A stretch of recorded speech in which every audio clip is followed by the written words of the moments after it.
اور علم وہ اس تک نہیں پہنچ رہا. زبان کوئی بھی ہوتی ہے اس کی بنیاد وہ بنیادی عناصر پر ہے. پہلا عنصر ہے زبان کا کہ اس میں علم ہو, اور دوسرا عنصر ہے اس میں روزگار ہو. ان میں سے ایک بھی عنصر آپ کم کریں گے آپ کی زبان کمزور ہونا شروع ہو جائے گی. آپ اپنے بچے کو صرف پنجابی یا صرف اردو سکھائیں گے تو آپ اس کے ساتھ بڑی زیادتی کریں گے, اس لیے کہ اس بچے کے لیے علم کے راستے اپنے روک دیے. ایک خاص حد کے بعد اردو میں علم نہیں ہے, ہمیں پتا ہے. آپ یہ دیکھیے کہ فارس ہم سے چھوٹا ملک ہے, ایران, لیکن وہاں آپ ویکیپیڈیا پر ہی دیکھ لیجئے کہ ان کے پیجز کتنے اور ہمارے پیجز کتنے ہیں. اردو اتنی بڑی زبان ہے لیکن ہمارا کنٹریبیوشن ہی کوئی نہیں ہے اردو میں. تو اس لیے ایک تو یہ معاملہ کہ سب سے پہلے زبان میں انویسٹ کرنے کی ضرورت ہے. سب سے پہلے زبان میں انویسٹ کرنے کی ضرورت ہے. آپ انگریزی ہی سکھا دیں پھر بچوں کو شروع سے, پہلے دن سے ان کو پھر انگریزی, جس طرح انڈیا میں کیا جاتا ہے. انڈیا میں کوئی قومی زبان نہیں ہے. انڈیا میں 18 دفتری زبانیں ہیں, قومی زبان کوئی نہیں ہے. ہر بچہ وہ اپنی جو اسٹیٹ کی زبان ہوتی ہے وہ سیکھتا ہے, لیکن ساتھ انگریزی سیکھتا ہے. اس طرح سے وہاں کی ان کی جو پچھلے آپ نے دیکھا ہوگا کہ پچھلے 90 کی دہائی سے اب تک ان کی انگریزی میں پروگرس کتنی ہے اور ہماری انگریزی میں پروگرس کتنی ہے. تو اس لیے یہ ضروری ہے, کیونکہ اگر آپ علم حاصل کرنا چاہتے ہیں, بین الاقوامی علم حاصل کرنا چاہتے ہیں, دنیا بھر میں جو ریسرچ ہو رہی ہے, جو ٹیکنالوجی ڈیولپ ہو رہی ہیں, ان تک ایکسیس کرنا چاہتے ہیں, تو آپ کو اچھی زبان آنا چاہیے. یہ ایک معاملہ ہے. دوسرا معاملہ یہ ہے کہ علم پیدا کہاں ہوتا ہے. آپ نے کہا جی یونیورسٹیز میں علم پیدا کہاں ہوتا ہے. علم پیدا ہونے کے لیے علم کی کوئی ایک بنیادی انوائرمنٹ ہے علم کا. علم ہر جگہ پیدا نہیں ہوتا. علم پیدا ہوتا ہے, اور ویسے آپ نے سنا ہوگا نا, یہ نالج علم بانٹنے سے پھیلتا ہے. یہ کوئی بالکل نہیں پھیلتا علم بانٹنے سے, انفارمیشن بانٹنے سے پھیلتی ہے. علم نہیں پھیلتا. علم ہوتا ہی را ہے, علم ہوتا ہی سوال کی صورت میں ہے. جب آپ بہت ساری ڈائیورس معلومات حاصل کرتے ہیں, یعنی معلومات, انفارمیشن, وہ آپ کے اندر جا کے علم بنتی ہے, لیکن جیسے ہی آپ اس کو کنکلوڈ کرنے کی کوشش کرتے ہیں وہ پھر انفارمیشن بن جاتی ہے. تو ہم انفارمیشن پھیلاتے ہیں. ہم جس دنیا میں رہتے ہیں وہ انفارمیشن کی دنیا, وہ علم کی دنیا نہیں ہے. علم سوال کے ساتھ جڑا ہوا ہے. تو سوال یہ ہے کہ کیا آپ کے معاشرے میں سوال ہے؟ بدقسمتی یہ ہے کہ آپ کے معاشرے میں ہر بچے کو جواب یاد ہے, سوال یاد نہیں ہے. چھوٹا سا بچہ ہوگا, وہ ساری باتیں آپ کو طوطے کی طرح رٹی ہوئی بتا دے گا کہ جی ایسے, یہ ایسے ہوتا ہے, یہ ایسے ہوتا ہے, یہ ایسے ہوتا ہے, یہ ایسے ہوتا ہے. جس معاشرے میں آپ بچے کو سوال کی بجائے جواب سکھائیں گے وہ معاشرہ برباد ہو جائے گا. یاد رکھیے گا. آپ یہاں دیکھیے, جس کانٹیننٹ میں آپ بیٹھے ہوئے ہیں, اس کانٹیننٹ میں بھی اسی طرح جواب رٹ لیے تھے انہوں نے, اور اس کا نتیجہ مسلسل تباہی اور وائلنس تھا. پوپ کے دور میں آپ دیکھیں کہ جو یورپ کا ہائرارکی کا سٹرکچر تھا, اس میں پوپ تھا ہی نہیں, خود تھا ہی نہیں. اس میں خدا تھا, خدا کے بعد اس میں اینجلز تھے, سینٹس تھے, ڈیولز تھے, کنگ تھا, اور نیچے اس میں لکھا جاتا تھا جی کہ رائلز ہیں. پھر رائلز کے بعد آتے تھے جی جو ایلیٹ کے لوگ ہوتے تھے, دوسرے نوبلز ہوتے تھے, آخر میں ہوتا تھا کامنرز. کامنرز کے نیچے ہوتے تھے قیمتی پتھر اور مال مویشی. اس یہ ہائرارکی کا سٹرکچر تھا. اس میں پوپ تھا ہی نہیں. پوپ خدا سے بھی بڑا تھا.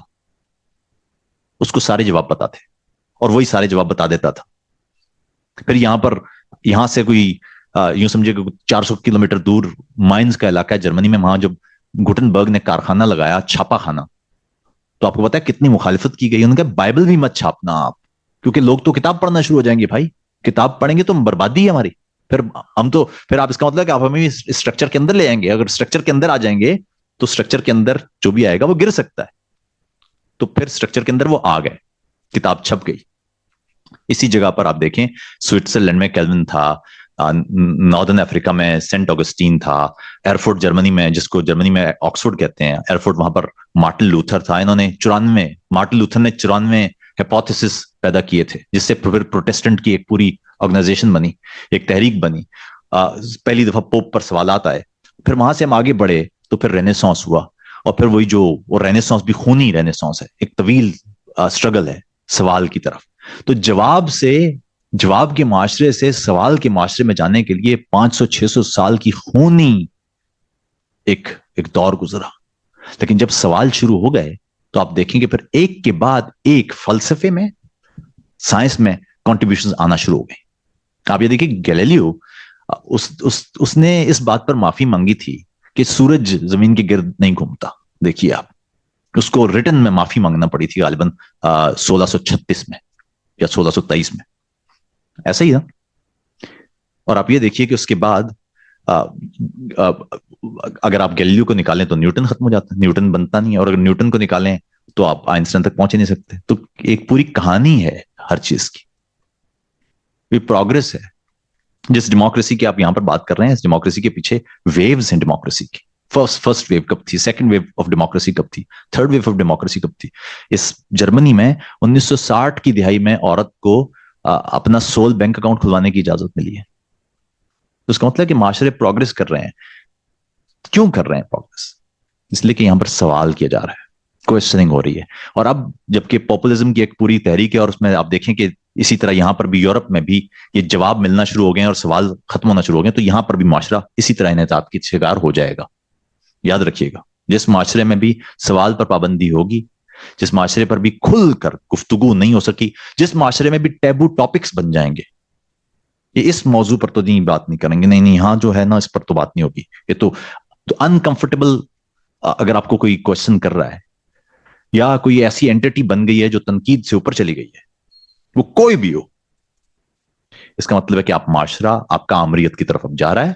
یہ معاشرہ آپ سوال کے لیے جگہ نہیں چھوڑے گا, اور نہیں چھوڑے گا تو نتیجہ یہ نکلے گا کہ آپ کا معاشرہ گر جائے گا. تو یہ بنیادی کلیدی معاملہ ہے. اس لیے یہ جتنے بھی آپ نے باتیں کی ہیں بڑی سائنٹیفک باتیں, بہت اچھی باتیں, لیکن اس تک پہنچنے کے لیے آپ کو ایک بڑی بہت اسٹرگل کرنا پڑے گی. اور اسٹرگل آپ کروا سکتے ہیں. آپ لوگوں کا کام ہے کہ اپنے معاشرے میں سوال انجیکٹ کریں. یہ میں سوشل سائنٹسٹ ہوں, میں تو اپنے معاشرے میں آپ جانتے ہیں, میں تو نظموں کے ذریعے, شاعری کے ذریعے یا لکھنے کے ذریعے میں تو مسلسل اپنا کام کر رہا ہوں, لیکن ہر کسی کو یہ سوال انجیکٹ کرنا پڑیں گے. سائنٹسٹ ایسے نہیں بنتے لوگ. سائنٹسٹ بننے سے پہلے مجھے لگتا ہے پاکستان کو پہلے, ہمارے معاشرے کو پہلے سوشل سائنٹسٹ چاہیے جو معاشرتی بیماری کا حل نکالیں.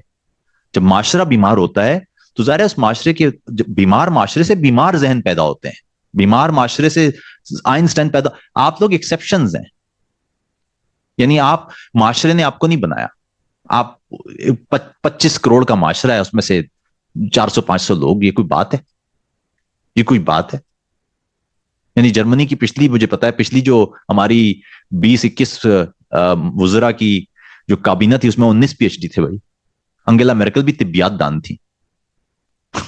یعنی کوئی بات ہی نہیں ہے PhD کرنا. تو ہمارے معاشرے میں کتنے PhDs ہیں اور کیوں نہیں ہے؟ 25 کروڑ کے معاشرے میں کیوں زیادہ لوگ علم کی طرف نہیں جا رہے؟ اس کا مطلب ہمیں سوچنا چاہیے. کبھی کبھی کچھ انکمفرٹیبل ایریاز ہوتے ہیں, ان کو ایکسپلور کرنا چاہیے. جب تک ہم نہیں کریں گے, سب اچھا تو نہیں ہے. ہم اتنا بڑا ملک ہے نا, 5واں دنیا کا سب سے بڑا ملک ہے پاکستان, تو کیوں کنٹریبیوٹ نہیں کر پا رہا ہے؟ کیوں 0.1% ہے بھائی آپ کی کنٹریبیوشن سائنس کے لیے, سائنس کے لیے کیوں ہے؟ زیادہ ہونا چاہیے نا. کیوں غریب ہے پاکستان؟ کون سے وسائل نہیں ہیں اس کے؟ تو وسائل اس کا مطلب ہے کہ ایکسپلوئٹ ہو رہے ہیں. کون کر رہا ہے؟ ہم تک تو نہیں پہنچ رہے. 1 بلین کے لیے آپ IMF کے پاس جاتے ہیں, 1 بلین کے لیے. 1 بلین کا مطلب ہے 25 کروڑ کا, ایک بندے کے لیے $4 مانگ رہے ہیں آپ. یعنی کمال نہیں ہے. تو یہ ہے, یہ انکمفرٹیبل ایریاز ہیں, ان پر آپ کو کوشچننگ کرنا ہی پڑے گی, اور یہ آپ لوگوں کی ذمہ داری ہے. یہ میرے خیال میں یہ جب تک ہم اس سے باہر نہیں نکلیں گے اس وقت تک ہم آگے نہیں بڑھ سکتے. میں کچھ چیزیں آپ کی نظر کر دیتا ہوں جو, تاکہ وہ بھی رہے. کچھ اور سننا ہو تو مجھے بتا دیجیے گا. میں پہلے وہ جو ابھی ان کو سنا رہا تھا میں, ایک نظم ہے اضافیت, وہ آپ سائنسدان لوگ ہیں, ذرا آپ بہتر سمجھ سکیں گے. اس کا نام ہے اضافیت, یعنی ریلیٹیوٹی. یہ وقت کیا ہے؟ اضافیت ہے. یہ وقت کیا ہے؟ اضافیت ہے کہ جیسے گردش کی لمحہ لمحہ نگوں سری کو سفر سمجھنا. یہ وقت کیا ہے؟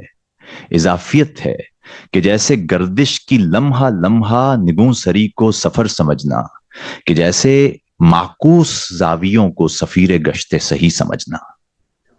یہ دائرہ وار گردشوں کے نکات مخفی کو دیکھ لینے کے ایک دعوے سے بڑھ کے کیا ہے؟ یہ وقت کیا ہے؟ یہ وقت کیا ہے؟ اضافیت ہے کہ جیسے گردش کی لمحہ لمحہ نگوں سری کو سفر سمجھنا, کہ جیسے معکوس زاویوں کو سفیر گشت صحیح سمجھنا. یہ دائرہ وار گردشوں کے نکات مخفی کو دیکھ لینے کے ایک دعوے سے بڑھ کے کیا ہے؟ ہم ایک گزشتہ سے حال اور پھر آئندہ ہوتے ہیں یا کھڑے ہیں. ہم ایک گزشتہ سے حال اور پھر آئندہ ہوتے ہیں یا کھڑے ہیں. زماں مکان کی ہر ایک تفہیم بخیا بخیا ادڑ رہی ہے کہ چار سمتوں کے اس تعاون کے بیچ بھی تو ہزار سمتوں کا جالسا ہے.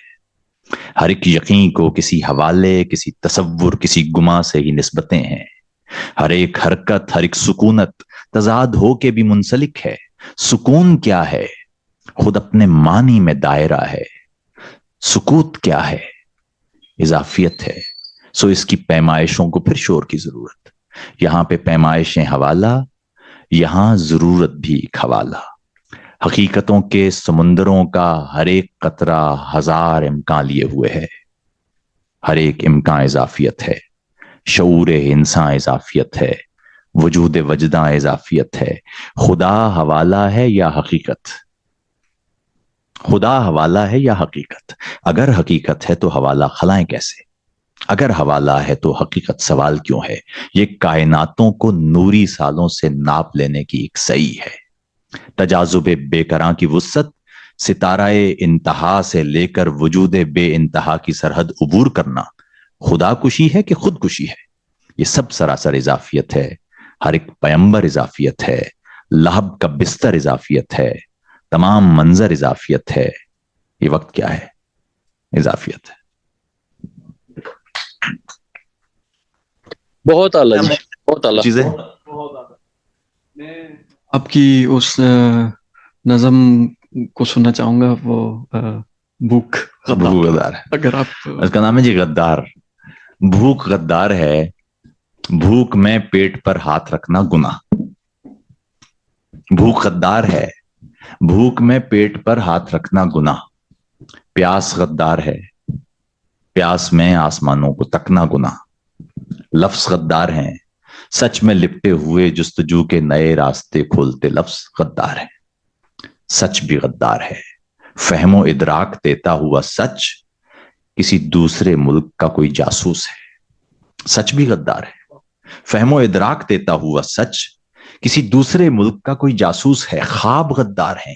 زندگی کو نئی کروٹیں بخشنے والے سارے تصور، نئی جستجو کے قرینے، نئے راستے پر اٹھائے گئے سب قدم، سب سوالات غدار ہیں. وقت غدار ہے. وقت کا ساز و آہنگ بھی اور نئی لے پہ اگتی صدائیں بھی غدار ہیں. بھوک کے راج پر، خوف کے آج پر، غم کی آواز پر ناچنے والے سارے مداری محب وطن. بھوک کے راج پر، خوف کے آج پر، غم کی آواز پر ناچنے والے سارے مداری محب وطن. دیس میں بسنے والا ہر ایک سچ پسند، ظلم و وحشت سے دوری پہ ہر کاربند، سانس لینے کا حق مانگنے والا ہر نوجوان، زندگی کی رمق کھوجنے والا ہر خاندان، سارے غدار ہیں. سارے جاسوس ہیں. حاکموں سپہ سالاروں اشرافیہ کے اشاروں پہ نہ ناچنے والے کفار ہیں. حاکموں سپہ سالاروں اشرافیہ کے اشاروں پہ نہ ناچنے والے کفار ہیں. ناقدین سازشی، سوچنے والے گستاخ ہیں. اور وہ سارے قلمکار ایجنٹ ہیں جو نگوں سر نہیں. اور وہ سارے قلمکار ایجنٹ ہیں جو نگوں سر نہیں. وہ جنہیں فطرت سبز نے جاں فشانی سے لوگوں کے چہروں پہ اگتی تھکن، وحشتیں، تیرگی، دور پرشور کی سچی تاریخ میں ٹانک دینے کی گستاخیوں کا جریدہ کیا. آیت مفلسی سے کوئی سرکشی، گنبد تشنگی پر شکایت کوئی مذہب تیرا بختی کی توہین ہے. آیت مفلسی سے کوئی سرکشی، گنبد تشنگی پر شکایت کوئی مذہب تیرا بختی کی توہین ہے. اپنی دھرتی کے غلے سے اپنے لیے کوئی حصہ طلب کرنا الہاد ہے. اپنی دھرتی کے غلے سے اپنے لیے کوئی حصہ طلب کرنا الہاد ہے. اور ویسے بھی گندم تو شیطانیت ہی کی ایجاد ہے. بھوک غدار. شکریہ، شکریہ بہت. بہت اعلیٰ جی، بہت ہی اعلیٰ. Very much.